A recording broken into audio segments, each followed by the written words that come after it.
आवे कल का अंतर पढ़ा दिया ना, प्राकरण में विशेष प्राकरण हमने पढ़ लिया था, स्पेसिफिक ट्रांस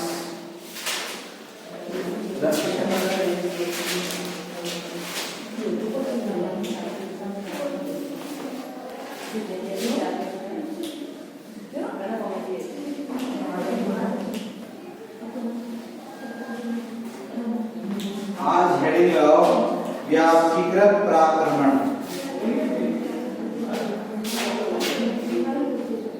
व्यापक है या व्यापक कर लो, व्यापक प्राक्रमण एक ही बात है, या व्यापकीकृत भी एक ही बात है। व्यापक प्राक्रमण जिसे बोलते हैं जनरलाइज्ड ट्रांसडक्शन। लगा लिए हेडिंग, इसमें लिखो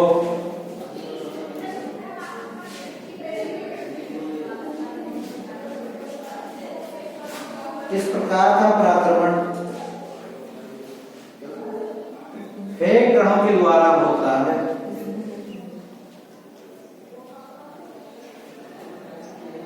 इस प्रकार का प्राक्रमण फेक कणों के द्वारा होता है जो संक्रमित जीवाणु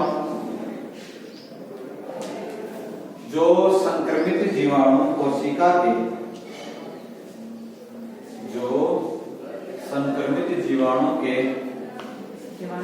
जीवाणु के कोशिका द्रव में उपस्थित होते हैं।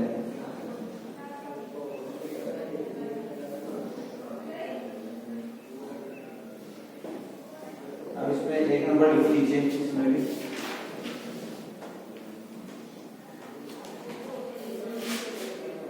लयजनक जीवाणु कोशिका, फर्स्ट पॉइंट, लयजनक जीवाणु कोशिका में उपस्थित विभोजी डीएनए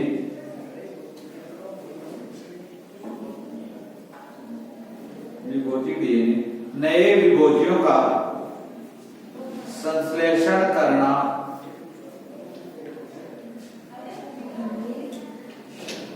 नए विभोजी कणों का संश्लेषण करना आरंभ करता है।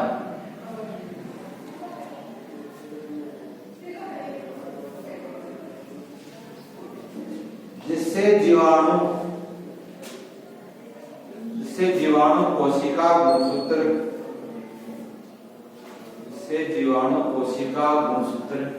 खंडों में टूट जाता है।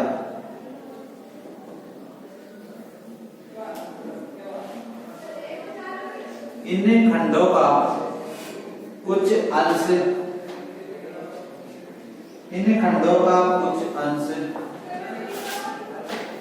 विभोजी डीएनए के साथ जुड़ जाता है।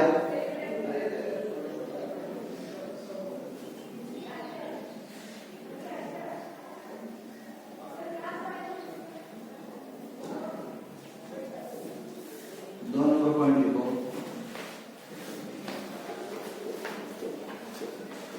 जब ऐसे विभोजी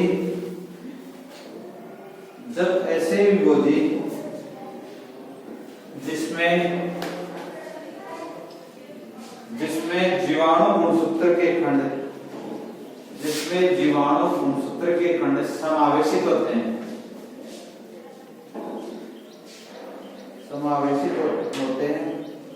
किसी अन्य जीवाणु कोशिका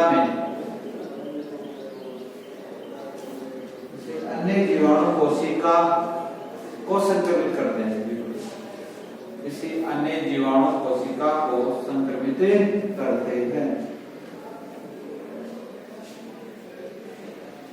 तो उसमें उपस्थित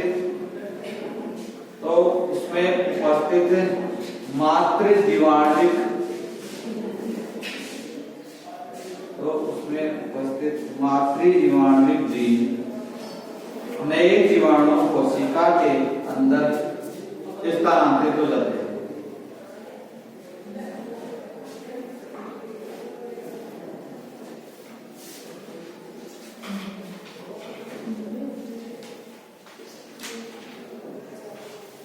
जबकि ऐसे विभोजीकरण जिनमें केवल कंटिन्यू लिखना है स्थानांतरित हो जाते हैं, कोशिका के अंदर स्थानांतरित हो जाते हैं।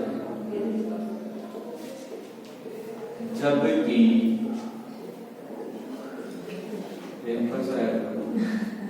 जबकि ऐसे विभोजीकरण जिनमें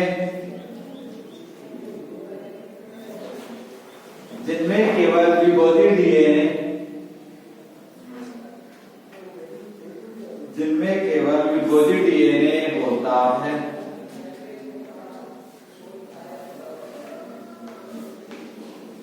वह प्राक्रमण करने में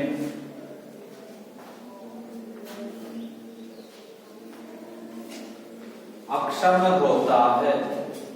सक्षम नहीं होता, ये लिख लो। वह प्राक्रमण करने में सक्षम नहीं होता है। इसका एक डायग्राम है, व्यापीगत प्राक्रमण का डायग्राम।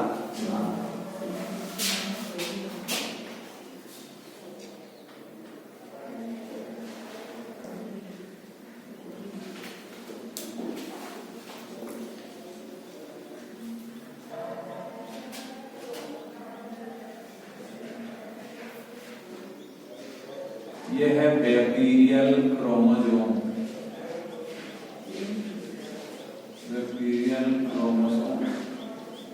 यह है वायरल डीएनए।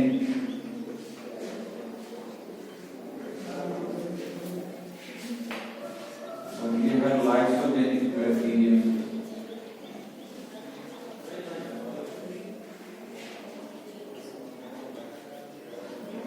लयजनक बैक्टीरिया।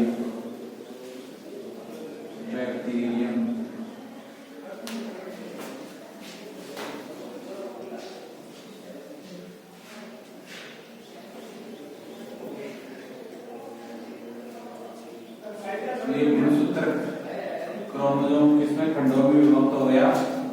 ये viral DNA,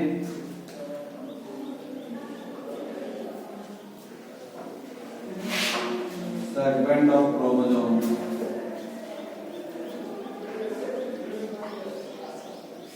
segments of chromosome.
may transduce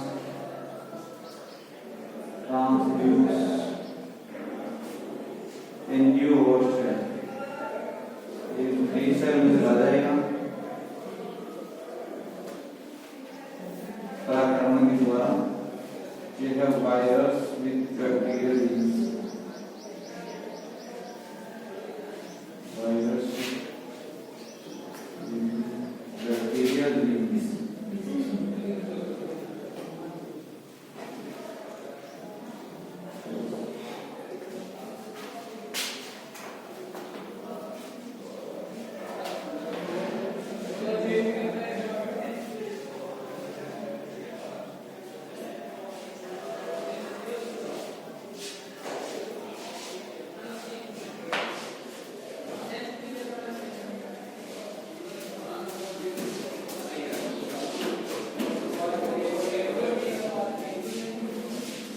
viral DNA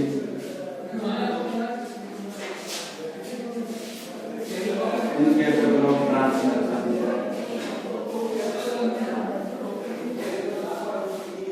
incapable of transmission।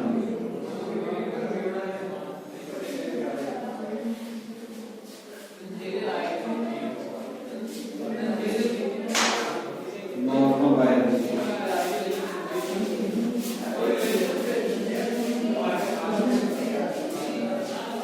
Normal virus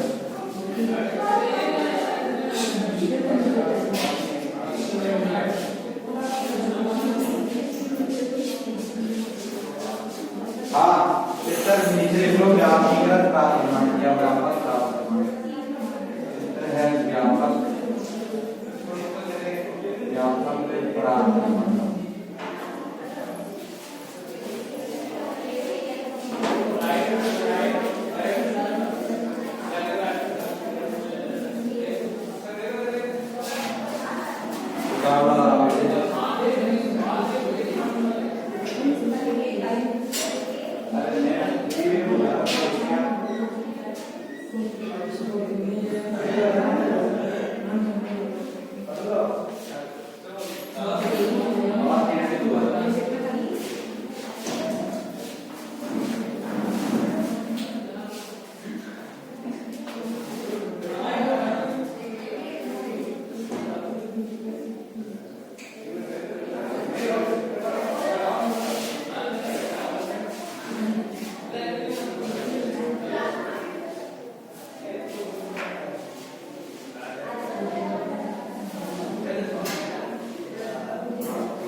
गाड़ियां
हाँ ताड़ियां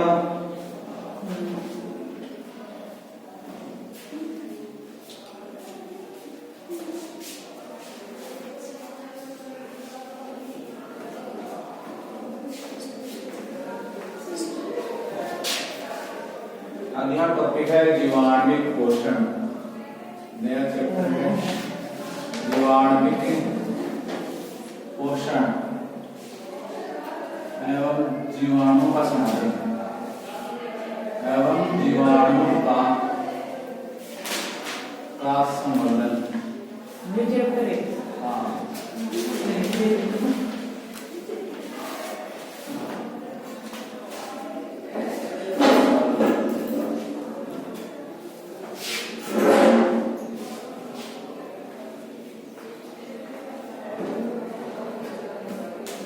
चैप्टर है कि जीवाणुओं का संवर्धन कैसे होगा और जीवाणुओं में पोषण क्या क्या है उसके बारे में पढ़ेंगे। किससे मिलकर बना होता है जीवाणु।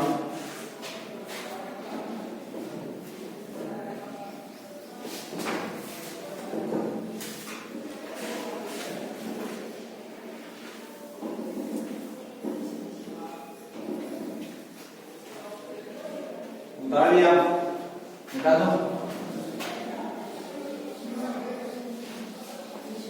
एक सारणी बनेगी वो बना दो।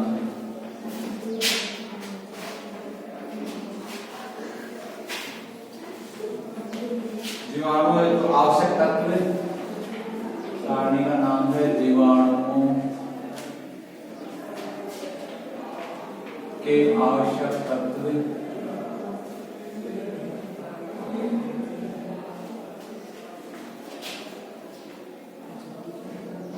उनके स्रोत व उपयोग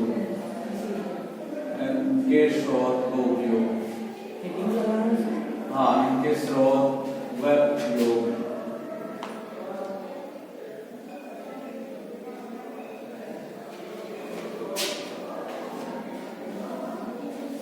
इधर तो लिखो तत्व, इधर लिखना प्रमुख स्रोत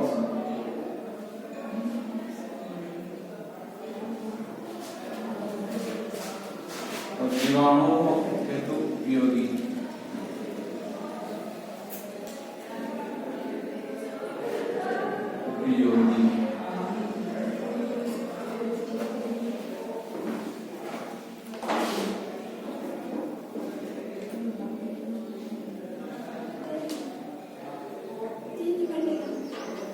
ये तीन लाइन तत्व के प्रमुख स्रोत की छोटी बाकी बच्चे जो शेष जीवाणु हेतु उपयोगी क्या क्या उपयोगिता है उस पदार्थ की। तो सबसे पहले लिखो कार्बन सी।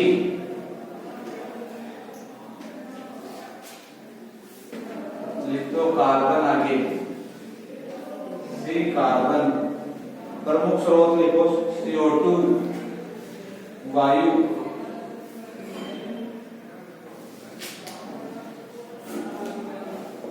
उपयोगिता में लिखो स्वयंपोषी जीवाणु। स्वयंपोषी जीवाणु CO2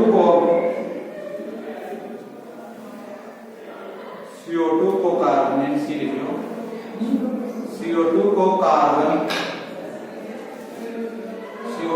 कार्बन में अपचयित कर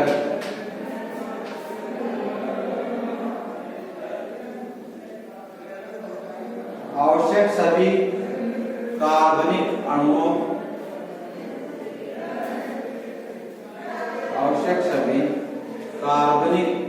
के मूल तत्व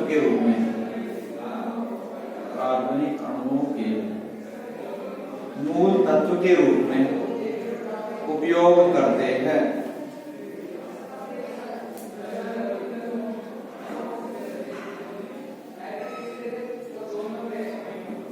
परपोषी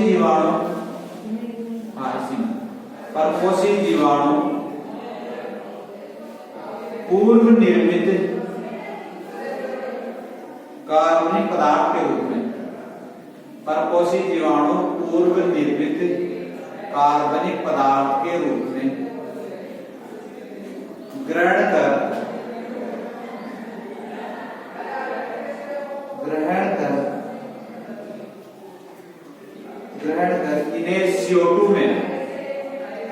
इन्हें CO2 में ऑक्सीकृत करते हैं। CO2 में ऑक्सीकृत करते हैं। अब लिखो तत्व में लिखो हाइड्रोजन H लिख लो या हाइड्रोजन लिख लो, जिससे आप समझ लो। हाइड्रोजन लिखो फिर कोष्ठक में लिखो H। हाइड्रोजन नाइट्रोजन में प्रमुख स्रोत में लिखो H2 होता है जल में, जल आगे लिखो जल, इसमें लिखो नहीं H2 पूरा मत लिखना, H2 ही तो काम का ऐसे जीवाणु के लिए जल उसमें लिखो, जल में उपस्थित होता है H2 ऐसा। हाँ तो लिखो इसमें उपयोग में लिखो कार्बनिक अणुओं एवं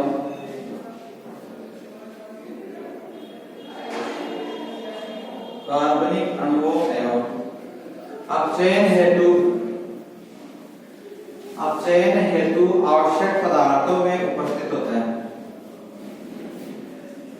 कार्बनिक अणुओं एवं अपचयन हेतु आवश्यक पदार्थों में उपस्थित होता है। अब इसको तत्व ऑक्सीजन आवश्यकता हेतु पदार्थों में उपस्थित होता है,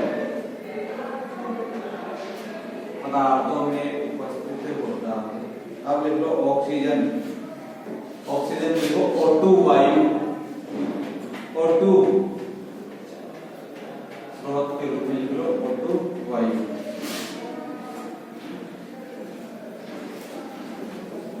इसमें लिखो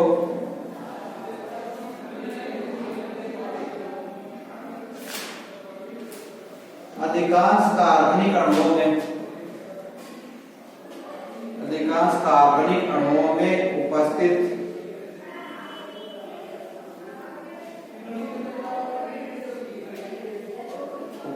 वायवीय श्वसन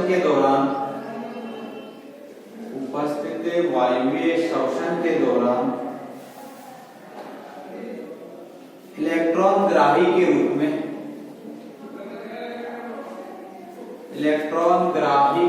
में उपयोगी तत्व होते हैं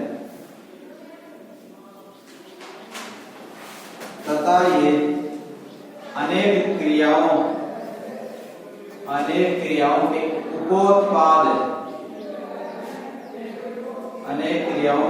उपोत्पाद के रूप में उत्पन्न होती है। अनेक क्रियाओं में ऑक्सीजन का निर्माण होता है ना, इसके बाद अब लिखो P फास्फोरस तत्व में P फास्फोरस, इसमें लिखो स्रोत PO4 ऊपर माइनस लिख दो। खनिज लवण एवं चट्टानों में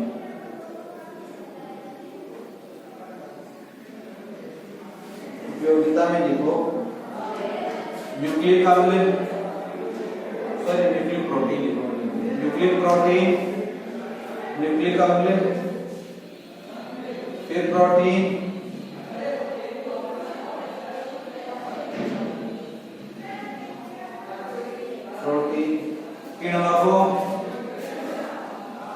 किण्वकों कोमा सह किण्वकों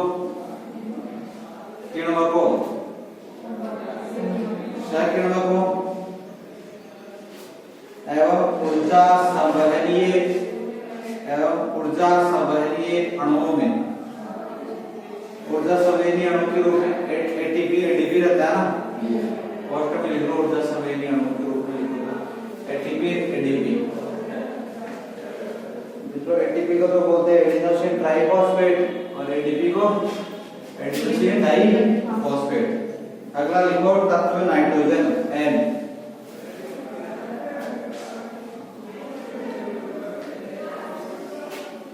नाइट्रोजन लिखो N2 वायु के तरह ना N2 78%, N2 लिख लो N2 वायु। इसमें लिखो उपयोगी में अकार्बनिक अवस्थाओं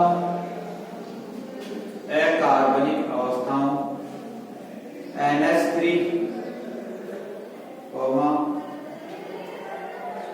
nitrite NO2 minus, NH3, NO2 minus, NO3 minus. के रूप में।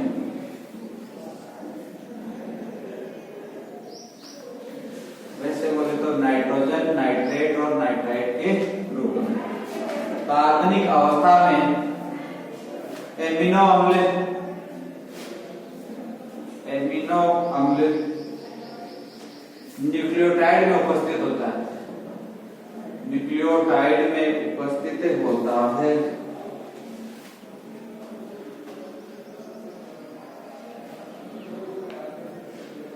यह है न्यूक्लिक अम्लों, यह है न्यूक्लिक अम्लों। प्रोटीन एवं इलेक्ट्रॉन वाहकों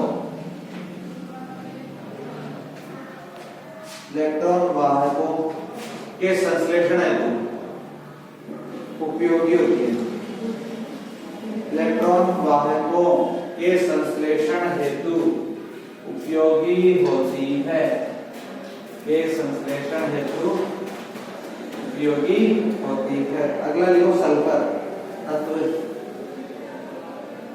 अगला तत्व है सल्फर, एस। सल्फर को लिखो सल्फेट, SO4 माइनस, मृदा, SO4 माइनस, इसमें होगा मृदा में। और उपयोगिता में लिखो अनेक एमिनो अम्ल जैसे, अनेक एमिनो अम्ल जैसे cysteine, methionine, cysteine, methionine,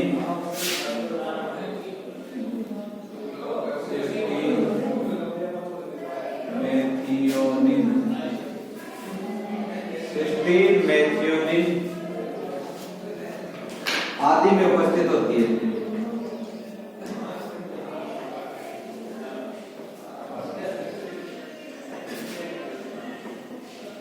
sulphur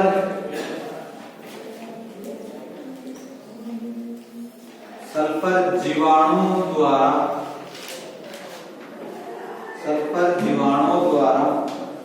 अपचयित अवस्था में अथवा ऑक्सीकृत अवस्था में ऊर्जा स्रोत का इलेक्ट्रॉन ग्राही के रूप में, ऊर्जा स्रोत का इलेक्ट्रॉन ग्राही के रूप में उपयोग में करते हैं।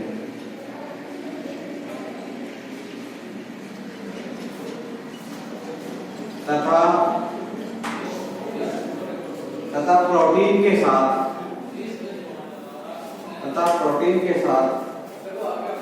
जुड़कर इलेक्ट्रॉन वाहक अणु के रूप में कार्य करते हैं। इलेक्ट्रॉन वाहक अणु के तरह कार्य करते हैं। अगला पॉइंट को Fe, लोहा, Fe, लोहा तत्व। अगला तत्व है Fe, Fe++ और आगे लिखो मृदा में। इसमें लिखो इलेक्ट्रॉन ग्राही के रूप में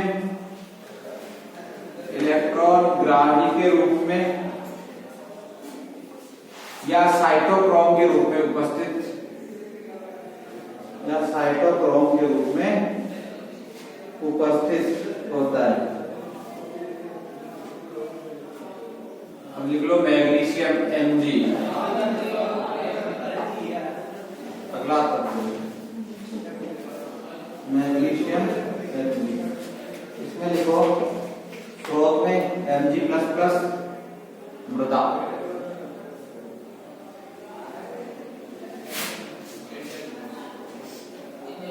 इसमें लिखो स्वपोषी जीवाणुओं के क्लोरोफिल में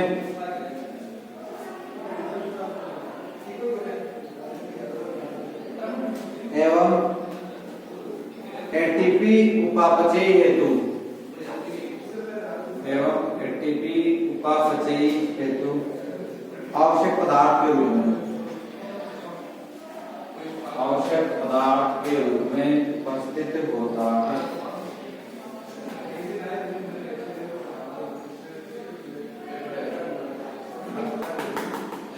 अब लिख लो अगला तत्व है कैल्शियम Ca।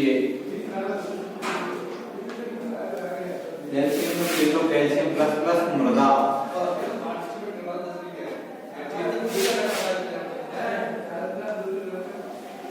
लिखो कोशिका वृद्धि,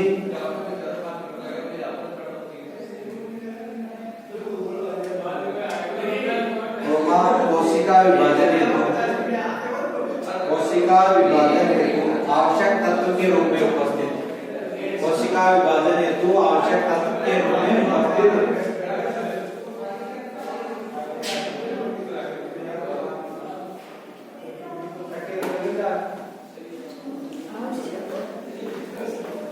हाँ, तत्व के रूप में उपस्थित।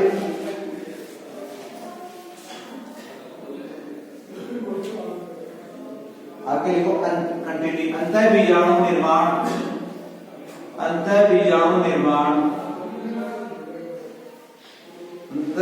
निर्माण के लिए डीपीए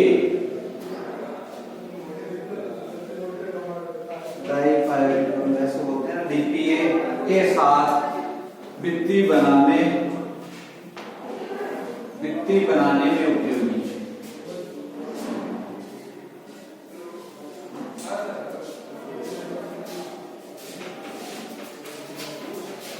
अब लिखो कोबाल्ट CO लिख लिया। स्रोत के रूप में लिख लो आयनिक अवस्थाओं में उपस्थित। और उपयोगिता में लिख लो वर्दी हेतु उपयोगी।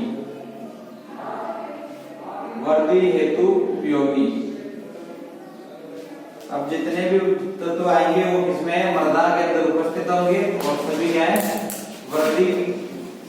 वर्दी के लिए उपयोगी। तो आगे लिखो जिंक। अगला प्रश्न जिंक। हाँ, जिंक उपस्थिति कर दो मृदा स्रोत के रूप में और उपयोगी वर्दी के रूप में उपयोगी।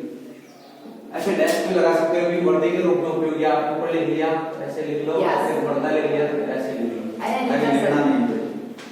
अब फिर लिख लो बोरोन बोरोन,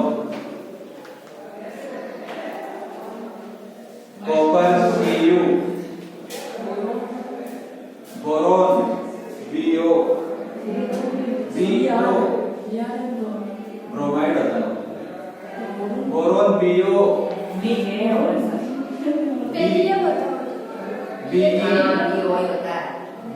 बेरिलियम होता है। Br ब्रोमाइड होता है। Bo boron. अरे लिख लो बोरोन, लिख लिया। अगला लिखो कॉपर Cu कॉपर। हाँ, अगला मृदा में उपस्थित होगा। सभी में ऐसे बता रहा हूँ, मृदा में उपस्थित होगा उपयोगी वर्दी के लिए उपयोगी। हाँ, अगला लिखो कॉपर, ये भी मृदा में होगा उपस्थित स्रोत के रूप में और वर्दी के लिए उपयोगी जीवाणु। अगला लिखो सोडियम Na, ये भी मृदा में और वर्दी के लिए उपयोगी। अगला लिख लो पोटेशियम, ये भी मृदा में स्रोत के रूप में और वर्दी के लिए उपयोगी। और लास्ट है क्लोराइड Cl, ये भी हाँ, ये भी वर्दी के रूप में उपयोगी।